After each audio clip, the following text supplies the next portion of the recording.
Parto io perché vi mando in diretta. Ciao a tutti, benvenuti a questa Ciao. 34esima puntata di Casa Cus. Come vedete abbiamo cambiato studio. Perché? Perché come nelle migliori tradizioni non funzionava la connessione e quindi insomma siamo tornati in ufficio, poi vi faremo vedere il bellissimo sfondo che è alle mie spalle. Ecco perché ci vedete in questi terzi, perché se vi allargo un po' insomma si vede tutto quanto lo sfondo. Allora io do il benvenuto a Timothy Tinat. Ciao Timothy, benvenuto. Grazie, ciao. Giocatore dell'hockey su Prato, della prima scuola di hockey su Prato, e poi a Nadia Neri. Ciao Nadia, velocista Ciao, del CUS. ciao a tutti. Allora, sta per raggiungerci, credo che ci raggiungerà insomma a breve, ma ricordiamo che dovremmo stare sempre in questi terzi, Andrea Vargiu, che insomma è il direttore tecnico della squadra di calcio del CUS. Questa è la terzultima puntata di questa nostra seconda stagione, l'ultima che facciamo qui da Saduchessa, perché poi per la settimana prossima e per la successiva ancora saremo in diretta dagli studi di Radiolina. Insomma, torniamo diciamo in quella che è stata la nostra casa per 20 puntate per Casa Cus a Radiolina, quindi insomma torniamo lì tra una settimana. Quindi oggi è l'ultimo giorno in cui siamo quasi accampati, però insomma poi torniamo nella nostra casa. Siamo in affitto, anzi in realtà questa, la vera casa è questa. Allora, vi chiedo subito una domanda che può sembrare scontata, ma come state? Perché, insomma, ora abbiamo ripreso, insomma, siamo ripartiti, però diteci un po' come state. Partiamo da Nadia, dai, così, insomma, facciamo i galanti. Io sto bene, sto benissimo, fortunatamente non ho avuto nessun problema dal punto di vista della salute, che non è così scontato in questo periodo, e niente, adesso ho ripreso gli allenamenti, sono in fase di ripresa, dai. Timothy, come stai? No, io sto benissimo, grazie a Dio tutto è andato bene, stiamo bene, sai che ho anche un bambino, quindi perché sono sposato, quindi siamo tutti bene e con bambino è stato bello perché sono abbastanza impegnato seguendo un bambino di 2 anni, sai che è questi periodi, quindi bene, per allenamento anche qualcosa abbiamo fatto, non è bene come quando alleniamo in campo, ma il allenatore ci manda delle cose, quindi riusciamo a fare un po' di cose a casa, più lavoro aerobics, quindi sto bene, abbiamo ripreso un pochino l'allenamento settimana scorsa e quindi adesso stiamo provando in campo, vediamo come andrà. Insomma, tutto bene. Più o meno tutto, andrà tutto bene, lo slogan di questi giorni, insomma, è andato quasi tutto bene. Torno un attimino sulla questione su quello che dicevi sul bambino, perché insomma ha potuto vivere con voi un po' di giorni in più rispetto a quello che insomma è, immagino, la vita normale di due lavoratori, quindi insomma com'è stata questo periodo a casa con lui? No, è stato molto bello che ho cercato almeno ogni giorno uscire almeno un'ora per fare un po' giro vicino a casa, giocare insieme, prendi un po' di aria. Sì, sai che per i bambini vogliono fare tutto, esco fuori, giocare da mare. Non è possibile, quindi qualche volta si infastidiscono a casa, capito? Reagiscono, ma insomma, la verità è che è andato bene. Riusciamo a gestire abbastanza bene, giochiamo molto di più, facciamo tante cose che prima non riusciamo a fare, crea altri giochi, quindi siamo riusciti ad arrivare 2, quasi 3 mesi, tutte in un pezzo, quindi tutto bene. È andato bene con bambino. Nadia, invece tu come stai?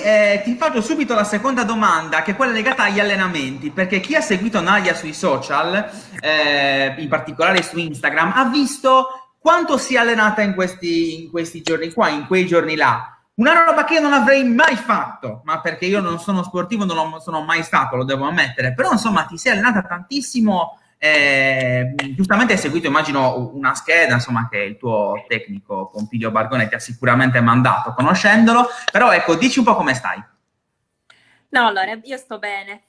Tengo a precisare che ovviamente gli allenamenti di cui parli sono stati allenamenti totalmente casalinghi, perché Sì, casalinghi, lo diciamo per chi ci ascolta, non è uscita di casa, tutto a casa, insomma, anche lei ha usato un sacco di bottiglie d'acqua, un sacco di pesi, delle robe strane, insomma.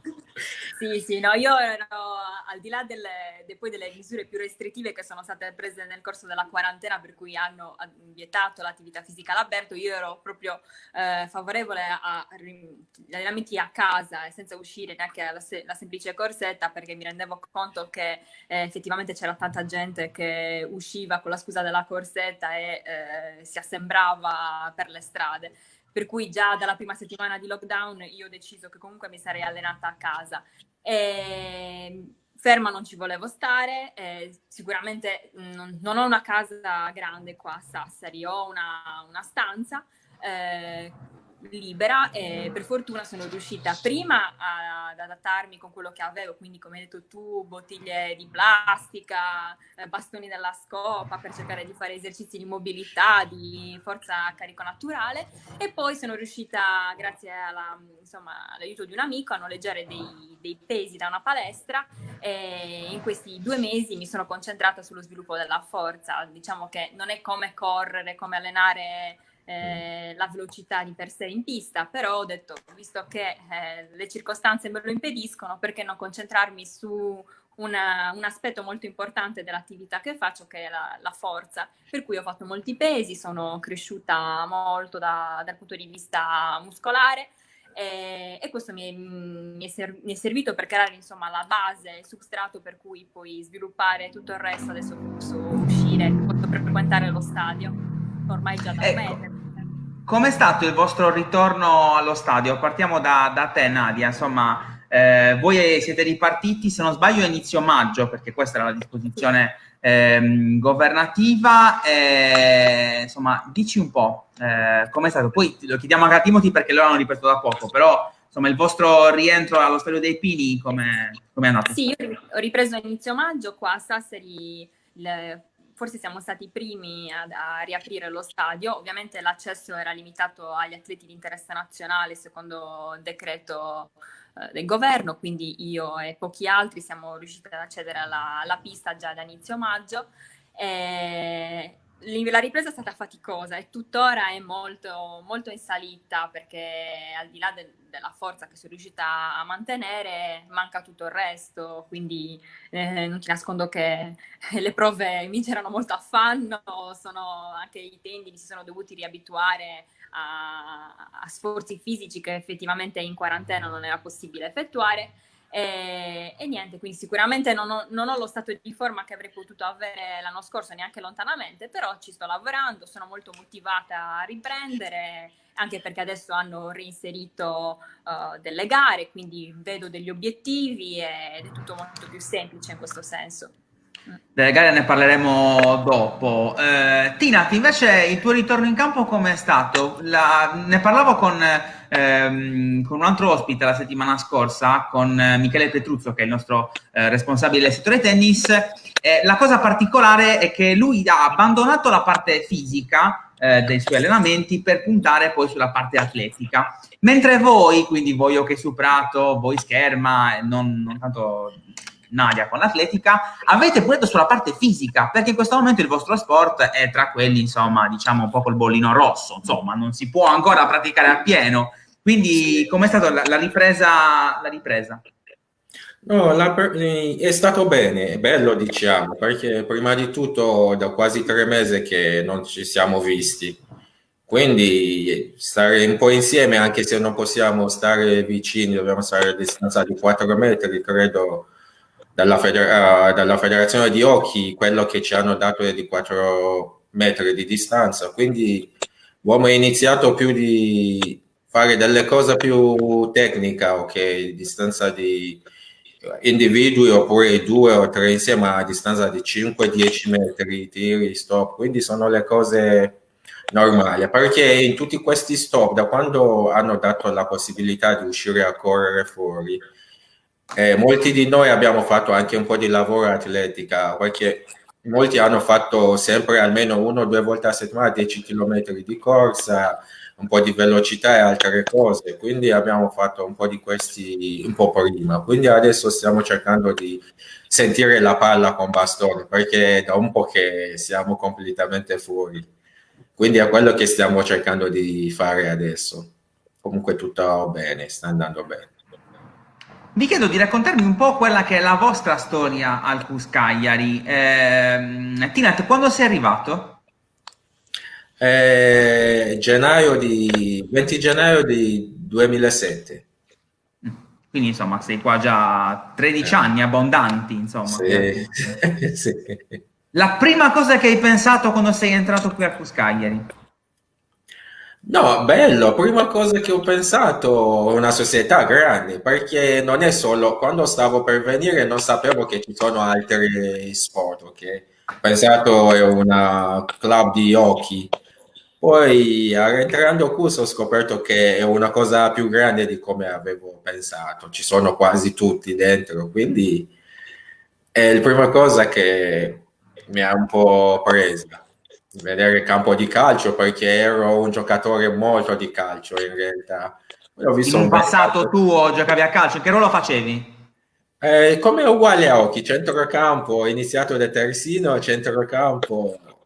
Sì, giocavo molto a calcio, non so come Hockey è venuto dopo e sono abbandonato calcio per Hockey e quindi siamo partiti lì. È un'altra storia quello di calcio, ma è quello che mi ha preso è quella, la società è più grande di come avevo pensato, con tante cose, è un bel posto, diciamo, molto rilassante di praticare tutti i sport che uno vuole alla fine.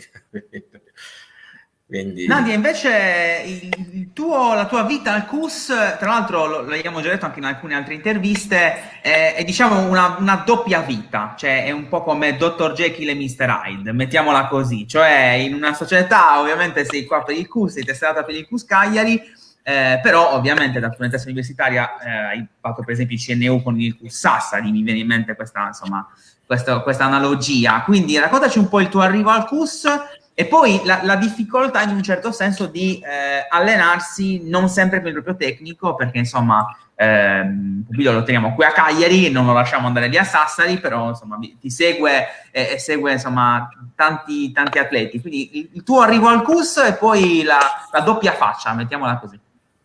Sì, anche io sono arrivata più o meno così tanti anni fa, nel 2006. Sono stata subito accolta sì, prima da Rita De Montis, poi da Pompilio Vargone, che poi alla fine da quasi 14 anni mi allena, sono cresciuta con lui. Sono arrivata come mezzofondista e poi Pompilio mi ha trasformato in una velocista, si è reso conto che il mio futuro era nella velocità e infatti con lui poi abbiamo costruito una carriera per me molto ricca di tante soddisfazioni. E poi sono cresciuta lì fino alla scuola superiore e poi ho passato il test di medicina a Sassari, per cui mi sono dovuta trasferire.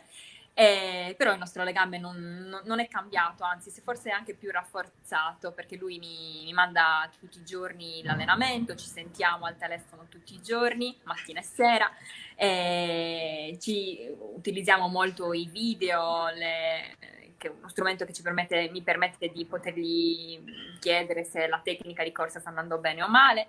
Poi qua per fortuna ho comunque l'ausilio oltre che del mio ragazzo Gigi Becca, che in questi anni mi ha supportato, soprattutto anche lui dal punto di vista dell'allenamento, ma anche degli allenatori del CUS Sassari che sono molto in amicizia anche con Pompilio e mi aiutano Giorgio Fenu e Elisabetta Pinna, che mi prendono i tempi, mi danno anche loro un loro parere.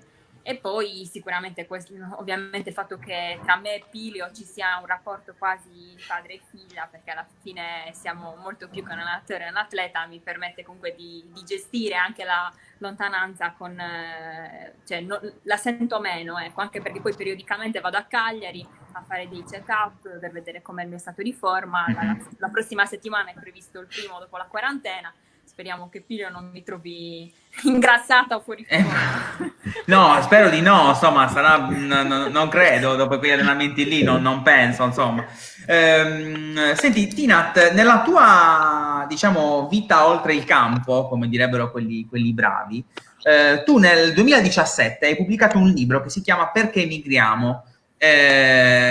Racconti in questo libro che tanti ragazzi della tua età sono partiti dalla Nigeria con l'obiettivo, il sogno di raggiungere l'Europa, no? però arrivati qua, insomma, hanno trovato, non trovavano niente di quello che hanno sognato, no? Parli anche dell'incontro tra diverse culture, integrazione. Come è nata l'idea di scrivere questo libro e quanto pensi che possa essere stata utile la tua testimonianza, perché poi insomma di questo si tratta, anche per gli altri, non solo per i tuoi connazionali, ma anche per gli italiani, per insomma i sardi in questo caso? Sì, no, come anche io sono un immigrato, ok? Sono arrivato tempo fa, vissuto, diciamo, bello, perché sono stato accolto bene dalla squadra, dalla famiglia Cus, perché Oki normalmente è una cosa come una famiglia. Credo che in tutte le nazioni è quasi così. Oki è più una cosa come famiglia, di come si vive insieme, ok? Poi sono stato accolto bene il signor Giuliano che mi ha aiutato, che adesso non c'è più. Quindi è diventato parte della mia vita, ok? Sono rimasto da anni qua, ho visto un sacco di cose, tanti migranti che vengono e vanno, di cosa ci lamentiamo. E poi anche prima di venire in Italia, so che il sogno che tutti avevamo quando eravamo in Africa, questo sogno di venire in Europa in tutti i costi, ok?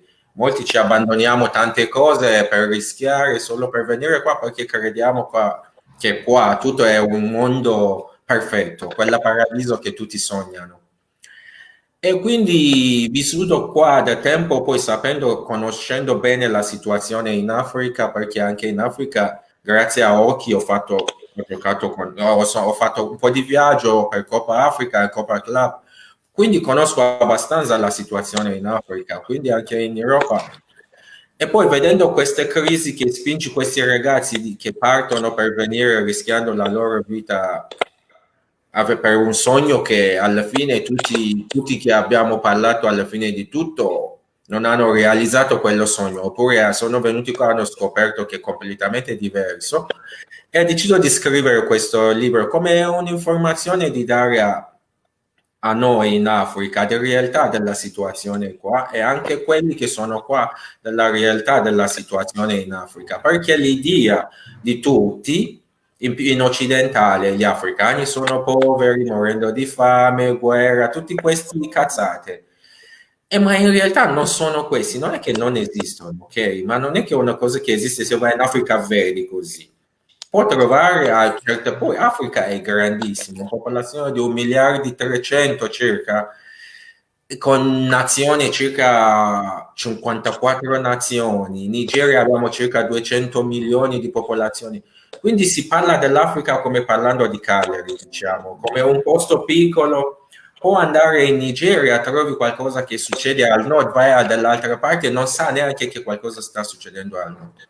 Quindi le immagini e pensieri di gente sono tutti sbagliati, ma sono andate così, non è colpa di noi, ma è colpa del media che ci danno tutte le informazioni sbagliate. Come tutti quando vanno in Africa, cosa fanno? Vanno a cercare i villaggi che c'è fame o trova un bambino che muore di fame, fa il video e ti presenta come questa è Africa. Non ti presenta quella parte di Africa bella, buona, dove le cose sono belle, dove ci sono bambini sani che vivono come tutti gli altri qua.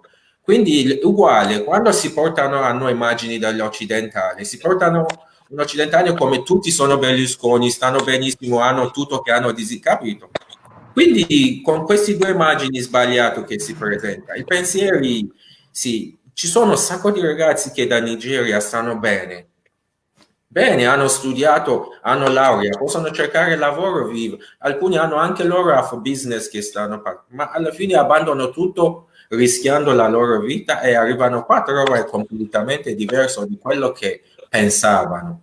Quindi ho scritto per presentare a mondo quella realtà mia, quello che io ho vissuto lì e anche vissuto qua, perché chi ha vissuto lì qua può parlare di tutta situazione. Molti parlano di cose che non sanno, parlano perché hanno letto un libro o un giornale. Non fido più di quello che i media dicono, perché ho passato un sacco di cose, ho visto un sacco di cose, capisco che tutti sono le bugie, quindi non fido più, poi cerco di spiegare a gente. Molte persone hanno accettato queste cose con gioia di capire, molti invece vanno contro perché fidano più a casa grande di media, ok? per loro quelli sono verità, sapendo che questi presentano per il loro motivo anche, perché oggi molti fanno per vendere, non è più per le persone in realtà. Quindi molte persone dicono, ci sono persone che mi dicono ma sei anti-africani. Io ho detto ma forse non capisce che sono africano. Non posso essere anti-africano, io vado sempre in Nigeria, quasi ogni anno. Non è per niente, ma solo perché sono da lì e la mia vita è partita da lì, quindi so quello che dico. Ma ci troviamo in questo tipo di situazioni, alcuni accettano, alcuni no, ma non è facile, ma piano piano cerco di continuare a spingere a parlare. Non è per niente, perché per me non serve rischiare, è tutto là. Non è che uno non può viaggiare, ma il rischio non serve, perché il rischio, ti dico la verità, non è la barca che ci fanno vedere, quella non è il rischio, il peggiore di peggiore è la partenza fino ad arrivare a Libia. È lì che si muore di più, ma ti fa vedere il mare come lì che è il problema. No, non si devono neanche partire, risolviamo da lì. Non quando uno arriva qua poi aiutiamo, perché non aiutiamo lì così non parte. Quindi il mio pensiero è quello, non facciamo loro partono, aiutiamo lì invece di fare rischiare spendendo soldi, venire qua e diventare come schiavi anche qua. Giulia scrive bellissimo libro, molto interessante, l'ho acquistato e poi insomma vi saluta e quindi insomma Giulia Nocenti, tra l'altro sul nostro sito troverete anche l'intervista che abbiamo fatto con Giulia sulla nostra pagina, sul nostro canale Instagram, Instacasacus, mezz'ora insomma abbiamo parlato di corsi e di come è andata la vita. Tina, hai perfettamente ragione su tutto e l'idea delle immagini sbagliate è molto interessante perché insomma molto spesso è così. Ci sono dei punti di vista diversi e quello che viene comunicato è sempre insomma un po' in alcune cose diciamo scorretto, ma è quello che forse è più facile da vendere, no?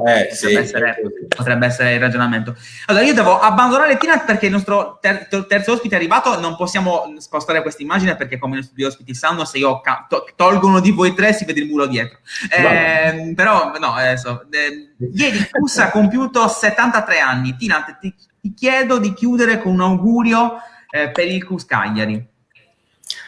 Prima di tutto ringrazio Cus perché oggi sono qui in Italia grazie a Cus e da quando sono arrivato mi hanno accolto come una famiglia, ok? Non è come sono parte della famiglia Cus, 13 anni non è poco e da quelle 13 anni sento sempre accolto, accettato, quindi sono contento di essere parte di questa famiglia e do i miei auguri al Cus di 75 anni e 75, sì? 3, quello tra 2, 73, va bene. Speriamo anche di vedere altri tanti anni insieme. Auguri Cus, vi amo sempre, siete sempre mia famiglia e rimanete sempre qua.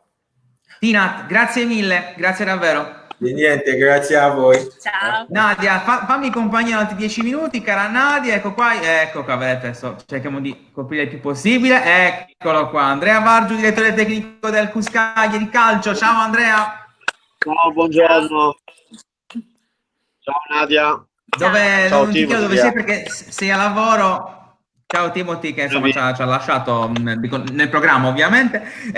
Allora, Andrea, ti chiedo, la prima squadra è salva, lo vedo un po' bloccato Andrea, ho l'impressione che sia saltato il collegamento, vediamo un po'. Mi senti Andrea?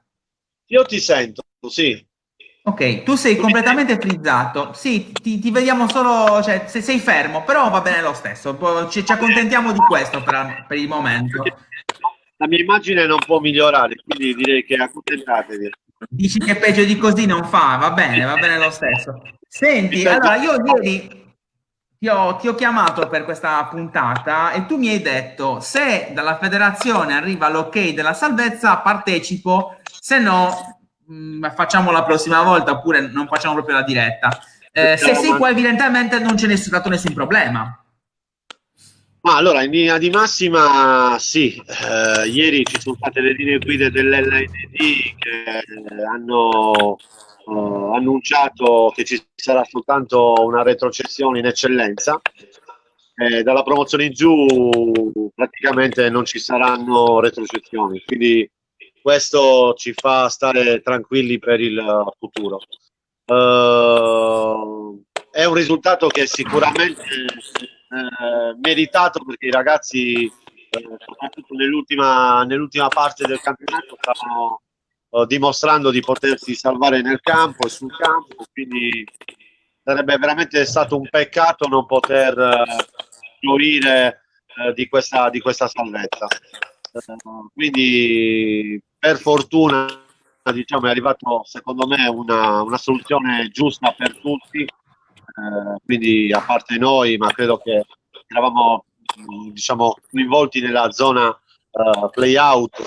Credo che sia giusto così, potersi giocare le proprie chance sul campo, e non dover vedere magari da un regolamento o da un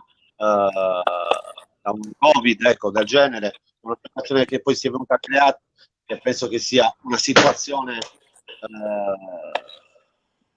veramente surreale. Quindi diciamo che ricominciare l'anno prossimo da una prima categoria per noi può essere veramente una cosa importante. È interessante parlare con voi perché voi avete vissuto la fase 1 in due momenti diversi, in due modi diversi. Il modo di Nadia era un modo di attesa, perché insomma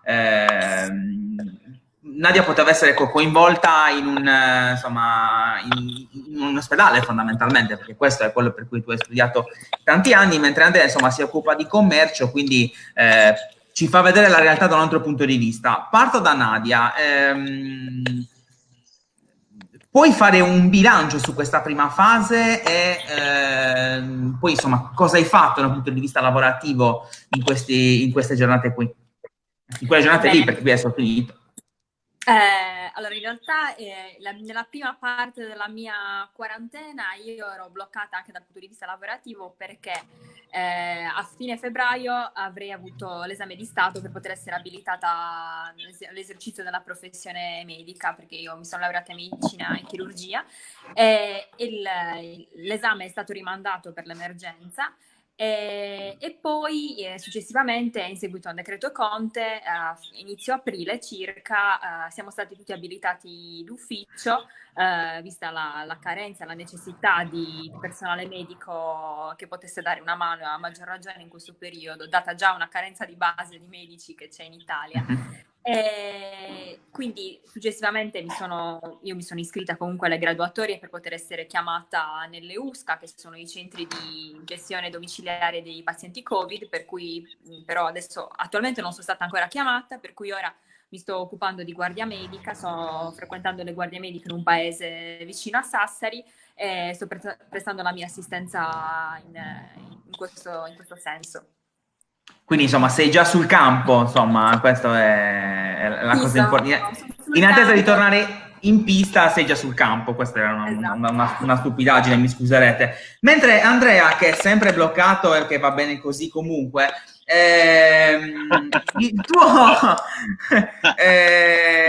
tu invece sei insomma fondamentalmente un commerciante, quindi insomma è un punto di vista particolare. Tu siete rimasti bloccati per tantissimo tempo anche voi. Allora, io fortunatamente ho continuato a lavorare anche nella fase 1, anzi, fondamentalmente abbiamo anche lavorato diversamente, ma abbiamo comunque lavorato anche di più, perché comunque rientravo in quelle categorie dove comunque la materia prima fondamentale era l'alimento, no? E quindi vendendo un bene di prima necessità, ovviamente eravamo in prima linea con tutto quello che concerne, nel senso che l'ansia, la preoccupazione c'era, nel senso che rientravi a casa, comunque hai famiglia, e in linea di massima dovevi comunque metterti nelle condizioni di non dover perlomeno mettere a repentaglio anche le altre unità della famiglia, ecco, quindi chiaramente con mascherine, guanti, togliendoti scarpe, cambiandoti ovviamente giorno e sera gli indumenti, quindi diciamo che siamo dovuti avere un attimo di attenzione in più, però ecco, è andata, dai, diciamo che è andata. Ecco. Fortunatamente non ci sono stati casi neanche lavorativamente parlando, ho visto forse solo un cliente dei migliaia che ho incontrato e che ho visto che pensa di aver avuto il Covid, ma in quel periodo non gli avevano fatto il tampone per una questione, diciamo, non lo so, burocratica. Ecco. Quindi diciamo che l'abbiamo visto di passaggio, di sfuggita, e niente, dai, diciamo che è andata bene, fortunatamente. Ne approfittiamo per ricordare che insomma non è finita, questo la dottoressa Neri può sicuramente, ecco, darmi una mano in questo, insomma c'è stato sicuramente un allentamento, un rallentamento, però non è ancora finita niente, quindi insomma, giusto Nadia, me lo confermi? Dobbiamo imparare a convivere col virus ora, e non è escluso che anche in Sardegna possa tornare una nuova ondata, visto che adesso i confini con le altre regioni sono stati riaperti e chissà, poi anche i confini d'Italia con altri stati verranno riaperti prima o poi, quindi bisogna comunque mantenere assolutamente le massime precauzioni. Speriamo comunque in bene. Allora, stiamo quasi per arrivare in chiusura, ci prendiamo gli ultimi minuti, insomma, sforiamo un po' oltre la mezz'ora prevista. Nadia, voi, insomma, a fine mese dovreste tornare, o meglio, quasi sicuramente tornerete in pista perché, insomma, l'atletica riparte dalla Sardegna, riparte dallo Stadio dei Pini di Sassari. Come ti stai preparando per questa gara? Sarà una gara al di là del risultato, come si dice, per una gara importante perché si ritorna in pista, cioè tornate finalmente a praticare sport. Allora, in realtà la mia partecipazione non è sicura, nel senso che ancora in queste ultime 2 settimane dovrò valutare il da farsi sulla base dello stato di forma. Non escludo che però se non dovessi partecipare in veste di atleta, forse in veste di medico lì alla competizione. Però insomma, vuoi tornare in campo, questo è il senso, esatto. Cioè anche da medico, anche da tecnico, non in qualche altra funzione, insomma. Esatto. L'aria di gara la respirerò lo Sì, stesso. esatto. Però è un segnale importante perché la stagione agonistica deve riprendere, se non altro perché gli atleti hanno bisogno di obiettivi per evitare anche che i più giovani si perdano. Perché già l'atletica è uno sport, come a molti altri sport, d'altronde è uno sport di sacrificio e di fatica. Se manca la competizione, soprattutto i più giovani non hanno un obiettivo, perdono la determinazione, e quindi è importante in questo senso che si gareggi il più presto, anche perché devono essere realizzati i minimi di partecipazione ai campionati italiani. Io fortunatamente con il nuovo regolamento accedo di diritto già ai campionati italiani che saranno a fine agosto, perché mi valgono i risultati che ho ottenuto l'anno precedente, però ci sono molti miei colleghe e colleghi sportivi che ancora devono effettuare il minimo. Intanto c'è un commento sulla nostra pagina, ora vediamo se riesco a metterlo, il nostro... Eccolo, ok, ditemi se è tutto a posto, ok, mi vedete, perfetto. Allora, Marco scrive, Nadia Neri molto meglio dalla diretta che dalle foto postate dal Cuscagliari, sei fortissima. Marco, non è colpa nostra delle foto, ce le mandano così, insomma, non è... Vedremo anche questo aspetto, ve lo promettiamo. Ho una grossa capacità io di uscire sempre con gli occhi chiusi nelle foto, anche questa. Sì, vabbè, ma su quello ci lavoreremo, prima o poi, insomma, riusciremo a fare qualche foto migliore. Per me è il contrario, giusto Andrea? Sì, no, Andrea, per te va benissimo così. Noi ti vediamo guarda, noi sei 10 minuti così. Guarda che Domenico Bresciani. Io sono incantato da Nadia, vedi? Oppure sei in pausa. Domenico scrive, Andrea Vargiu, togli il poster e fatti vedere, ma Domenico rispondiamo va benissimo così. Allora, chiudiamo questa piacevole diretta di Casa Cus, 34esima puntata. L'abbiamo chiesto a Tinat, ma lo chiediamo anche a voi. Ieri il CUS ha compiuto 73 anni, l'abbiamo ricordato sul nostro sito e sulla pagina Facebook e su Instagram, insomma, con dei video, con un buon compleanno, con un video un po' emozionale, no? Ricordando quelli che sono stati alcuni degli istanti della lunghissima storia del CUS. Nadia, un augurio al CUS Cagliari. Innanzitutto buon compleanno CUS Cagliari anche da parte mia. Per me CUS Cagliari è sempre stata famiglia, casa, e questo lo sento ancora di più ora che sono lontana. La famiglia è quella che rimane anche nonostante la lontananza, nonostante i momenti di difficoltà, perché la carriera di uno sportivo è fatta di alti e bassi, ma anche nei momenti di bassi ho sempre sentito l'affetto e il calore di questa grande squadra, di questa grande famiglia che è la mia squadra. Siamo tutte un gruppo molto legato, e questo ci è permesso grazie al CUS Cagliari, che ci consente di gareggiare fuori, di confrontarci con altre realtà e di essere sempre accolta ogni volta che torno a casa, e per questo io sarò sempre grata alla mia società di appartenenza, insostituibile, e infatti non a caso da 14 anni ne appartengo. Andrea, invece tu il tuo augurio per questo compleanno, tra l'altro ne approfittiamo anche per salutare Bruno Rottigiani, che ha annunciato un po' come si fa, no, nelle grandi società, insomma ha pubblicato un post in cui ha ringraziato la società perché termina il suo cammino, quindi insomma avremo modo di salutarlo nei prossimi giorni. Un augurio per questo compleanno, caro Andrea.